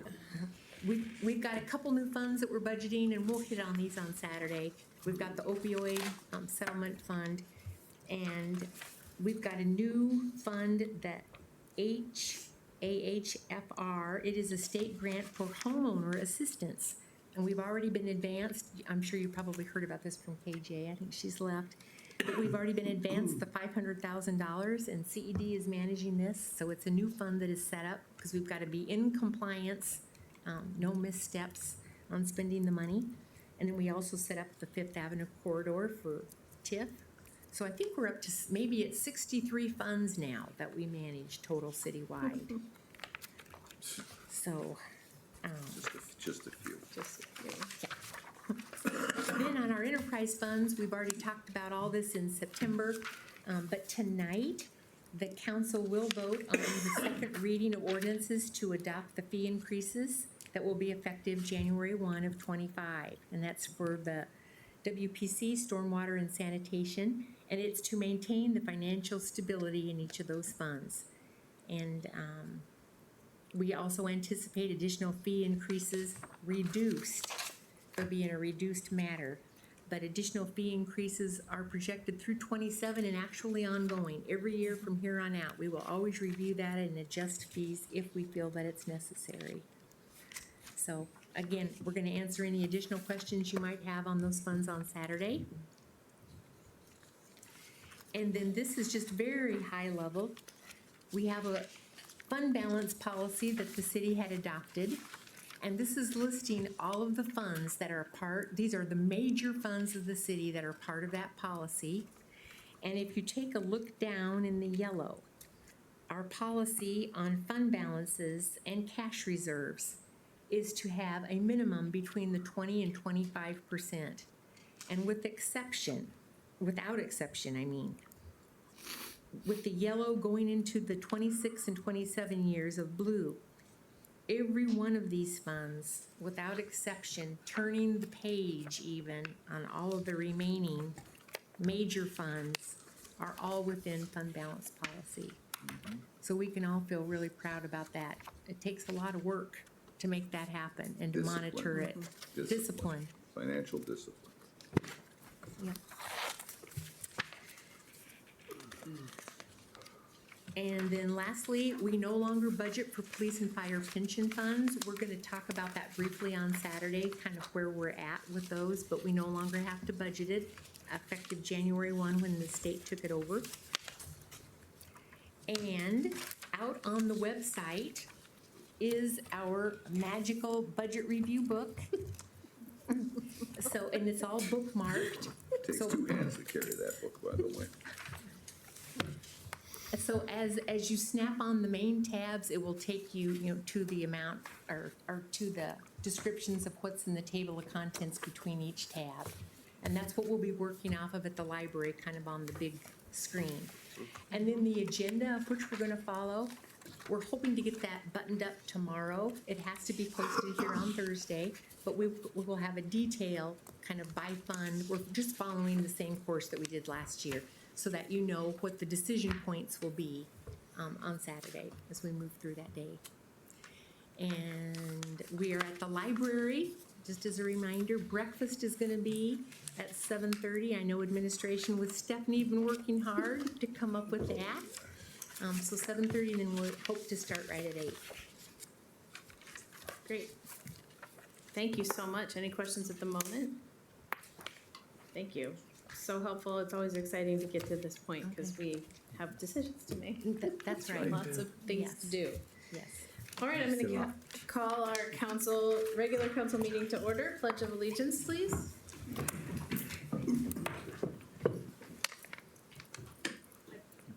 Pledge allegiance to the flag of the United States of America and to the republic for which it stands, one nation, under God, indivisible, with liberty and justice for all.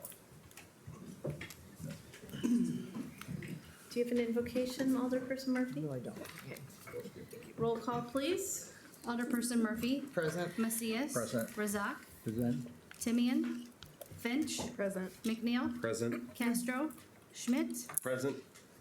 Your Honor, I request the approval of Committee of the Whole, Council, and Executive Session meeting minutes of October 8, 2024, and consent agenda items 15.1 through 15.5 and 16.1 through 16.5 inclusively.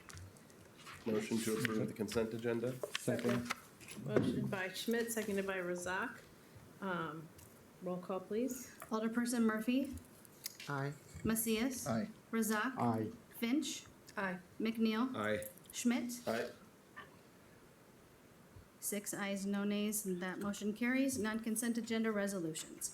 Item number 18.2, a resolution authorizing the mayor and city clerk to execute and attest to a purchase and sale agreement with Jose Estrada for property located at 3727 4th Avenue, Moline, Illinois, PIN number 0834107016, for a purchase price of $18,000, and authorizing all appropriate city officials, officers, corporation counsel, and staff to do all things necessary to complete each of the city's responsibilities and enforce each of the city's expected benefits as referred to in such agreement. Motion to approve. Second. Motion by Finch, seconded by Murphy. Discussion? I'll just say thank you for cleaning up the tree situation as well. I will add that the plan is to remove the remaining 2 structures on the property and then to go in and do some type of landscaping there so that it makes the corridor more attractive. Thank you. Anything further from the council? Hearing none, roll call, please. Alderperson Murphy. Aye. Macias. Aye. Razak. Aye. Finch. Aye. McNeil. Aye. Schmidt. Aye. 6 ayes, no nays, that motion carries. Item number 18.3, a resolution approving the proposed amendment, substantial amendment 6, to the City of Moline's 2019 Annual Action Plan, substantial amendment 5, approved by Council Bill/Resolution number 1094-2023 for the purpose of program fund reallocation, and authorizing the mayor to implement the program activities set forth in the City of Moline's 2019 Annual Action Plan, substantial amendment 6, upon the Department of Housing and Urban Development's approval of said amendment 6. Motion to approve. Second. Motion by Finch, seconded by Razak. Discussion? Hearing none, roll call, please. Alderperson Murphy. Aye. Macias. Aye. Razak. Aye. Finch. Aye. McNeil. Aye. Schmidt. Aye. 6 ayes, no nays, that motion carries. Item number 18.4, a resolution amending the fiscal year 2024 budget adopted by City Council on November 21, 2023, Council Bill/Resolution number 1206-2023, to reflect various changes to line items more particularly described herein, and authorizing the Director of Finance to do all things necessary to complete said changes. Motion to approve. Second. All right, motion by Finch, seconded by Macias. Discussion? Hearing none, roll call, please. Alderperson Murphy. Aye. Macias. Aye. Razak. Aye. Finch. Aye. McNeil. Aye. Schmidt. Aye. 6 ayes, no nays, and that motion carries. Non-consent agenda, first reading ordinances. Item number 19.1, an ordinance amending Chapter 25, Planning and Development of the Moline Code of Ordinances, Section 25-2100, Official Comprehensive Plan, adopted, territorial application, by enacting thereto an amendment to the Comprehensive Plan, Chapter 10, entitled Future Land Use, 1809 14th Avenue and 1803 13th Avenue. Motion to advance the second reading. Second. Motion by Finch, seconded by Schmidt. Discussion? Hearing none, roll call, please. Alderperson Murphy. Aye. Macias. Aye. Razak. Aye. Finch. Aye. McNeil. Aye. Schmidt. Aye. 6 ayes, no nays, and that motion carries. Item number 19.2, an ordinance approving a preliminary/final development plan for a planned unit development site and rezoning from R2 one-family residence district to R4 PUD for an approximately 2.24 acre tract of land commonly known as 1809 14th Avenue and 1803 13th Avenue, pins 1705200024 and 1705200022. Motion to advance to second reading? Second. Motion by Schmidt, seconded by Finch. Discussion? Hearing none, roll call, please. Alderperson Murphy. Aye. Macias. Aye. Razak. Aye. Finch. Aye. McNeil. Aye. Schmidt. Aye. 6 ayes, no nays, and that motion motion to advance to second reading carries, and that's all I have this evening, Your Honor. Thank you. Miscellaneous business, if I forget something tonight, I would email y'all.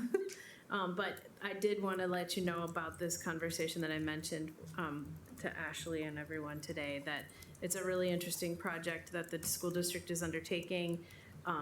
It has connections to our strategic plan goals of increasing our social infrastructure and connectedness in neighborhoods. It has connections to our economic development and quality jobs and what people make and all of those things that we've talked about to raise up the opportunity for people. So it's a really valuable conversation. I was pleased to be invited to that, and there, as I said, there are 4 more of those meetings, and it's a really important connection with the school district. So I'm glad they're doing that. And that's all I have right now. I don't have anything tonight. Thank you, Ms. Macias. Nothing, Your Honor. Nothing, Your Honor. Nothing, Your Honor. Mr. Schmidt? I just wanted to say a quick thank you to everyone who has been preparing the budget. It is a lot. It's always a lot. And I am sure that it's even more so to those of you who have to put it together, not just those of us who read it. So just very appreciative of everyone for all the thoughtful insight to help as we get into the decisions. Thank you. Thank you. Vitas? Sure, I'm going to follow up on that and echo the same, and I want to really take my hat off to Carol, who has had a difficult year, to say the least, and her unending commitment to the point where I have to tell her just to stop, stay home, don't come here. This conversation between us has gone on so long that I forgot where it started, to be honest. It's been a long road, and I think her team is to be commended. I mean, truly commended for getting us to where we are, not just through this budget process, but through that audit and taking us through the end of the fiscal year. So kudos to Carol especially and to her team, one who's injured at home, the other one who's sick at home, 2 other people sick. I mean, she holds it together. So, God bless you, and, I'm glad that you took care of your health. That's all I have tonight. Okay, any other staff? All right, hearing none, is there public comment this evening? Okay, I believe we have executive session. Your Honor, I make a motion that the council convene an executive session for the purpose of discussion of collective negotiating matters 5 ILCS 120/2 C2. I'm sorry it's so long. Second. All right, motion by Murphy, seconded by Schmidt. Roll call, please. Alderperson Murphy. Aye. Macias. Aye. Razak. Aye. Finch. Aye. McNeil. Aye. Schmidt. Aye. 6 ayes, no nays, that motion carries.